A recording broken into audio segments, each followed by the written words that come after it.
রাধে রাধে বন্ধুরা, আজ সোমবার। এখন ঘড়িতে বেজে গিয়েছে ওই রাত্রির 8টা মতন। তো চলে এসেছি রান্নাঘরে, রান্না করব করে। তো দেখো, তোমাদের দাদাভাই পাঠিয়ে দিয়েছে 5 প্যাকেট ছোট দুধ। দোকানে যেহেতু আমি দুধ বিক্রি করি, মানে দোকানে দুধ বিক্রি হয় আর কি, তো সেই কারণে দুধ তো আমাদের দোকানে থাকেই। তো বাসি দুধ তোমাদের দাদাভাই মোটে বিক্রি করবে না, মানে যদি ডেট এক্সপায়ার হয়ে যায় সেই দুধ একদিনের বেশি দাদাভাই বিক্রি করতে চায় না, মানে দিনের দিনে দুধই বিক্রি করবে। তো যেই দুধটা বেঁচে গেছে ওই দুধটা দাদাভাই পাঠিয়ে দিয়েছে বাড়িতে, বলেছে একটু পায়েস খাবে। তো সেই মতো নিয়ে আজকের রেসিপি হলো হচ্ছে গিয়ে বাসন্তী পোলাও, আলুর দম, আর হলো হচ্ছে পায়েস। এটাই করব করে ভেবে রেখেছিলাম, কিন্তু আনফর্চুনেটলি যেই ভয়তে আর কি তোমাদের দাদাভাই দুধ বিক্রি করে না সেটাই হলো। চলো বলছি কি হয়েছে না হয়েছে। তার আগে দেখো, আমি চালটা মেপে নিয়েছি, গোবিন্দভোগ চাল। এখানে কড়াইতে ঘি গরম করে নিয়েছি, দিয়ে দিয়েছি গোটা গরম মশলা আর একটা তেজপাতা।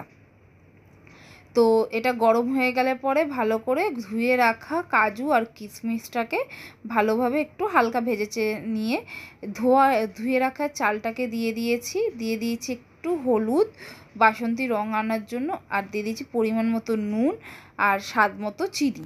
তো ভালো করে নাড়াচাড়া করে নিয়েছি। একটুখানি নাড়াচাড়া করে নিয়ে, মানে চালটাকে একটু ভাজা ভাজা করে নিলে কি হয়, পোলাও চাল কখনো গায়ে লেগে যাবে না, পোলাও একদম ঝরঝরে হবে। এই কারণেই কিন্তু অনুষ্ঠান বাড়ির পোলাও একদম ঝরঝরে হয়। আর এবারে ভাজা ভাজা করে নেওয়ার পরে আমি দিয়ে দিচ্ছি জল। পোলাওতে মাপটা হলো একদম অ্যাকিউরেট, তোমাকে এক রকমেরই লাগতে হবে, তবে গিয়ে কিন্তু পোলাও ভালো হয়। যেরকম আমি এখানে 1 কাপ, যেই কাপ দিয়ে আমি জল দিচ্ছি ওই কাপের 1 কাপ আমি চাল নিয়েছি, আর তার ডবল জল, মানে 2 কাপ জল দিয়েছি। তোমরা যেই রকম হিসেবে যেই মাপের চাল নেবে সেই মাপেরই কিন্তু জল দেবে। আর এখানে দেখো হয়ে গেছে গন্ডগোলটা, ফেটে গেছে দুধ, মানে দুধে ছানা হয়ে গেছে। কি করব, ছানা অলরেডি আজকে সকালবেলায় তোমাদের দাদাভাইকে আমি ছানার ভুর্জি বানিয়ে দিয়েছিলাম, বা যদিও বলে থাকো যে ছানা মাখা করে দিয়েছিলাম, তো সেটা তো আর করে দেওয়া যাবে না। তো দেখছি কি হয়, ততক্ষণে চলো আলুর দম করবো করেই আলু কেটে নিচ্ছি। তো আর তোমাদের দাদাভাই না এই পনির বলো ছানা বলো এগুলো না অতটা ভালো খায় না, তো বলেই দিয়েছিল যে আলুর দম খাবে। তো ওই জন্যে আলুর দমের মাপ করেই কাটছি, কিন্তু তারপরে আমার ভাবলাম যে ছানাটা পড়েই থাকবে, আয়দার শুধু আমাকে খেতে হবে। তো তার থেকে ভালো এক কাজ করব, কোফতা বানিয়ে নেবো, এর আলুর দমের মধ্যে দিয়ে দেবো, আমি খেয়ে নেবো। আমার আবার ছানা বা পনির খেতে খুব ভালো লাগে, যেহেতু আমি ছানা বা মানে পনির ভালো খাই, কারণ হচ্ছে আমি যেহেতু চিকেন মাটন খাই না।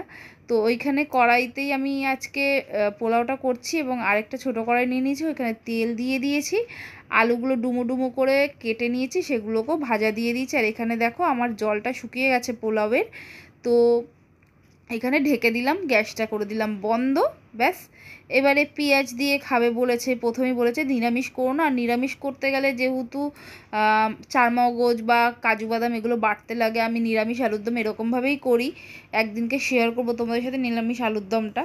তো মিক্সিটাই তো মেন রয়ে গিয়েছে দোকানে, তো কি করা যাবে, মিক্সি দোকানে রয়েছে, তো পেঁয়াজ রসুন দিয়ে করে ফেলি। পেঁয়াজগুলোকে ভালো করে কেটে নিচ্ছি। আর আজকে না পেঁয়াজগুলো আমি স্লাইস করে কাটিনি, কুচিয়ে কেটেছি। কুচিয়ে কাটার কারণ হলো হচ্ছে গিয়ে, স্লাইস করলে না বড্ড মুখে পড়ে, আমার ভালো লাগে না। বেটে নেওয়া যায়, কিন্তু বেটে নিলে পরে অনেকটা কষাতে হয়, তো ওই জন্য আমি এখানে ছোটো ছোটো করে কেটে নিচ্ছি। আর সবথেকে বড় কথা কি জানো তো, এখানে রান্নাঘর হওয়াতে আমার একটা সুবিধা হয়েছে কি, গরমে আমার খুব একটা অসুবিধা হয় না, কারণ জানলা দিয়ে প্রচুর হাওয়া আসে, আমার খুব ভালো লাগে জানলা দিয়ে হাওয়াটা আসে।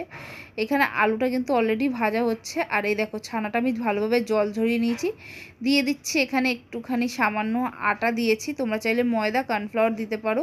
দিয়ে দিয়েছি পরিমাণ মতো নুন, চিনি, হলুদ, লঙ্কার গুঁড়ো, একটু জিরের গুঁড়ো আর ধনের গুঁড়ো দিয়ে এরকম ছোটো ছোটো বল শেপ করে নিচ্ছি।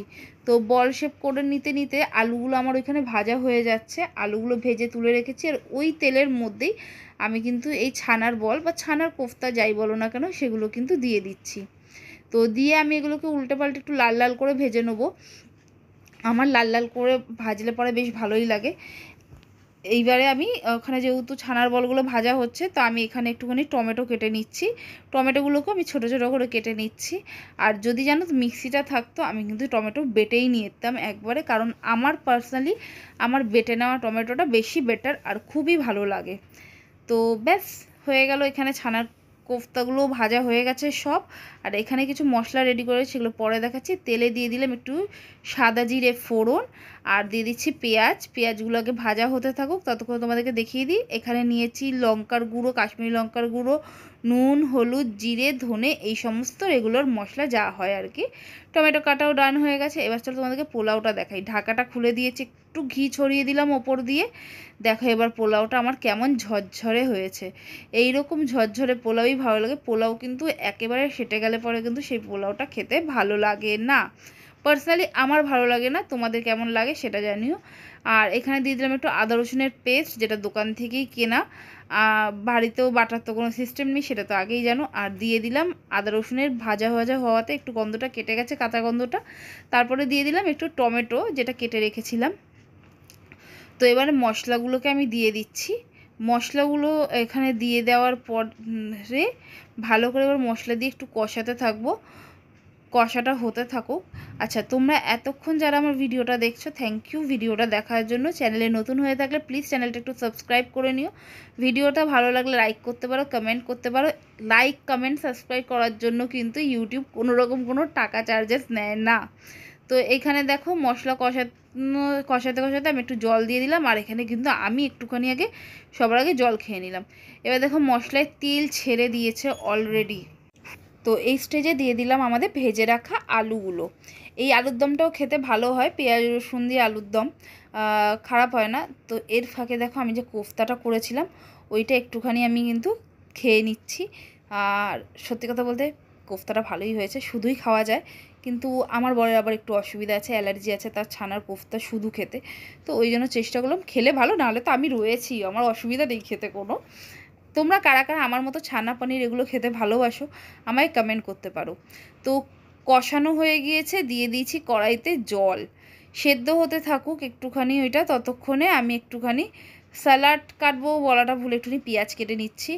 আজকে শসা ঠসা কিছুই নেই, গাজর ঠাজর, তো পেঁয়াজ কেটে নিচ্ছি। এটাই আমাদের আজকে স্যালাডের থাকবে। আর এখানে দেখো আমার মোটামুটি ওইদিকে সেদ্ধ হয়ে এসেছে আলুটা।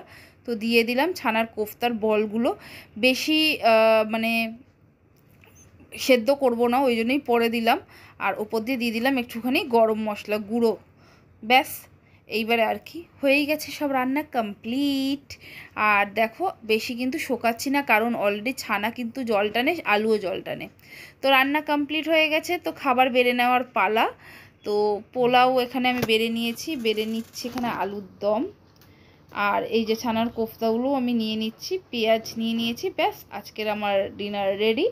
তো তোমরা কারা কারা পোলাও আলুর দম খেতে ভালোবাসো আমাকে কমেন্ট করতে পারো। পোলাওয়ের সঙ্গে কিন্তু চিকেন কষাটাও ভালো যায়। টাটা, বাই বাই, এনজয়, দেখা হচ্ছে পরের ভিডিও।